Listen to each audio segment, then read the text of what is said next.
Hi all, I have another beautiful and amazing in a nutshell chess game to show you. This was John William Schulten against Bernhard Horwitz, played in London back in 1846.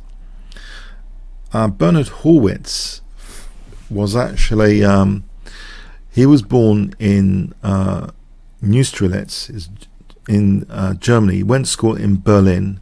He studied art. From 1837 to 1843, he was actually part of a chess group of German players known as the Pleiades, Pleiades, P-L-E-I-A-D-E-S. So it's a group of 7 actually. It's names, I think it's based on a constellation. So it's a group of 7 chess players that got together and discussed ideas. After settling in England in 1845, he played in the London 1851 tournament, beating Henry Edward Bird, but then being knocked out by Howard Staunton. His true love was problems, and together, like chess problems, not problems in general, and together with Joseph Kling, wrote the classic book, Chess Studies. He was the winner of the first study composing tournament of 1862. Okay, so in this game, he was black, e4, e5. We see bishop c4, knight f6, knight c3. And now a very interesting gambit, b5. Its idea, if you look at this, is to rapidly construct the center. Sometimes you get this as white, b4, and to rapidly construct the center. So black's playing this idea in reverse.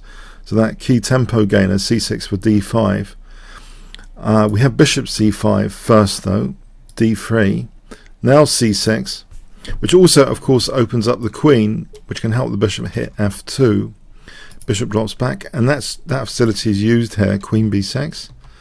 White protects f2, and now this rapid construction of the center, even sacrificially again though, after e takes, black just castles here.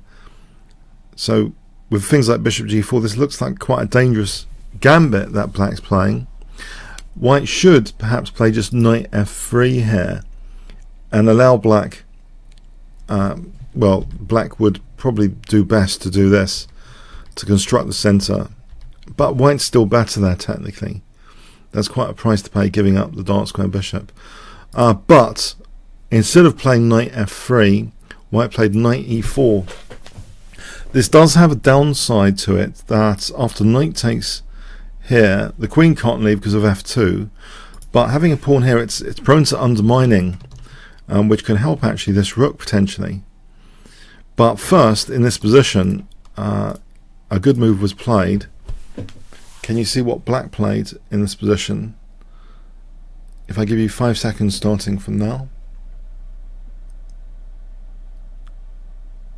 Okay, this shows black is tactically quite aware. Bishop takes f2 check. Now after queen takes, there's queen b4 check, so he's won a pawn with this mini little combination. And in fact, yeah, this is looking quite interesting now, hitting c2 and e4. White defended perhaps in less than optimal way with queen f3, because this potential for f5, this queen could become a target on this f file. Better is queen e2, it seems. And okay, after queen f3, we have f5 being played, and again, queen e2 is probably one of the best responses here. For example, queen e2, queen takes c2, bishop b4 should be about equal, hitting the queen, indirectly protecting the pawn, hitting the rook, should be about equal. But actually, after f5, e takes is played. Now black is improving his development after bishop takes f5. Now queen b3 was played, and here was an absolutely amazing, brilliant move. Can you guess black to play? What did black play here? Which is a really, really crushing move. If I give you 5 seconds to pause the video starting from now.